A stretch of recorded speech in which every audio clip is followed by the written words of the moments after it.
If your results frustrate you, look at your standards, because your life rarely rises above what you're willing to tolerate. Standards drive behavior.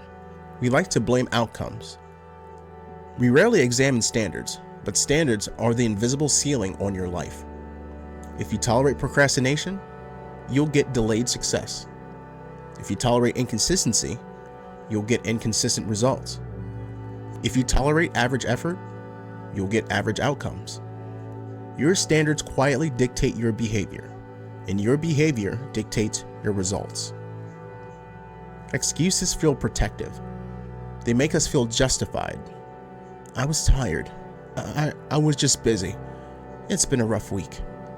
But those excuses protect low standards, and protected standards never rise. Taking ownership means raising the bar, not emotionally, but structurally. You decide what's acceptable and what isn't, and then you enforce it. Raising standards isn't about perfection. It's about tightening discipline. You demand better effort, you demand better focus, and you demand better follow-through. And when you fall short, you adjust. You don't justify. That's ownership in action. Your results aren't random.